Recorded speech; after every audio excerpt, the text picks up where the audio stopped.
Kesepakatan antara Israel dan Hamas disebut membuat kedua pihak merasa menang meski tak ada yang benar-benar meraih tujuan akhir mereka. Mengutip dari Ynet News pada 10 Oktober, tim mediasi Amerika Serikat yang dipimpin Presiden Donald Trump disebut berhasil menciptakan titik temu, sehingga baik Israel maupun Hamas dapat mengklaim keberhasilan masing-masing meski kemenangan ini disebut hanya kemenangan semu. Sebelumnya, Trump menugaskan Steve Witkoff untuk memastikan perjanjian itu berjalan tanpa pihak yang merasa dikalahkan, sehingga Israel dinilai sukses mendapatkan hal yang selama ini dianggap mustahil, yakni pembebasan seluruh sandera yang masih hidup dan sebagian jenazah tanpa harus menarik pasukan dari jalur Gaza sepenuhnya. Pasukan pertahanan Israel tetap menguasai lebih dari separuh wilayah Gaza, termasuk zona penyangga untuk mencegah serangan Hamas di perbatasan. Sementara itu Hamas disebut memperoleh penghentian serangan, serta jaminan tidak akan ada serangan baru selama proses pembicaraan tahap lanjut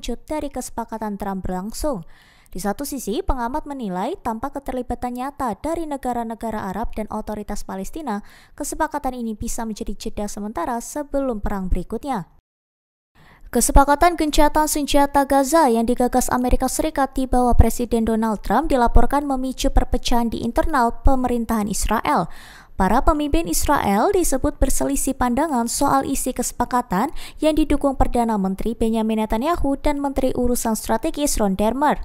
Perjanjian itu mencakup penghentian perang, pertukaran tawanan, serta penarikan pasukan Israel dari Gaza secara bertahap.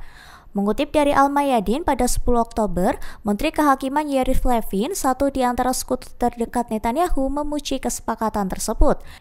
Ia menilai pembebasan para sandera adalah momen bersejarah bagi Israel. Sementara penolakan keras datang dari Menteri Keuangan Bezalel Smotrich.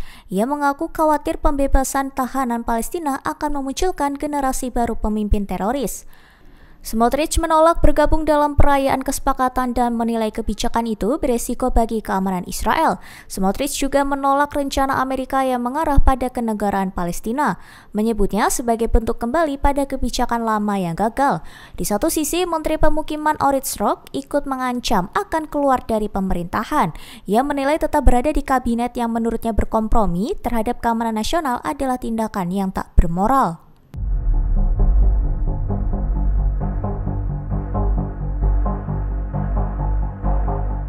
Pemimpin Gerakan Ansyar Allah, Sayyid Abdul Malik Al-Houthi, mengumumkan bahwa operasi Yaman untuk mendukung perjuangan Palestina telah mencapai lebih dari 1.800 serangan. Mengutip dari Al-Mayadin pada 10 Oktober, ia menyebut serangan itu mencakup peluncuran rudal balistik, jelajah hipersonik, hingga serangan udara dan laut yang dilakukan pasukan Yaman. Al-Houthi menegaskan bahwa aksi tersebut berhasil mengguncang dominasi Amerika Serikat di kawasan yang selama ini berupaya menekan solidaritas dunia terhadap rakyat Palestina. Menurutnya, dukungan Yaman terhadap Palestina menjadi unik karena digerakkan secara menyeluruh baik oleh pemerintah maupun rakyat. Ia mengatakan semangat itu tetap kuat meski Yaman menghadapi berbagai tantangan dan jarak geografis yang jauh dari Gaza. Al-Houthi menambahkan bahwa suara solidaritas Yaman telah bergema ke seluruh dunia sebagai bentuk kewajiban moral, kemanusiaan, dan keagamaan. Melalui 2 tahun terakhir, Yaman dilaporkan telah menggelar puluhan ribu aksi demonstrasi dan pawai mendukung Palestina. Lebih lanjut, Al-Houthi menyinggung keputusan Yaman melarang kapal Israel melintas di Laut Merah,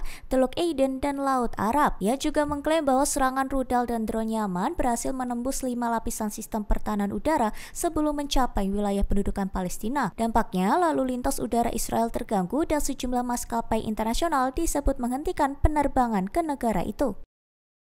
Pemimpin kelompok Ansyar Allah, Sayyid Abdul Malik Al-Houthi, menegaskan pasukan Yaman tetap dalam kondisi siaga penuh ketika gencatan senjata di Gaza mulai diberlakukan.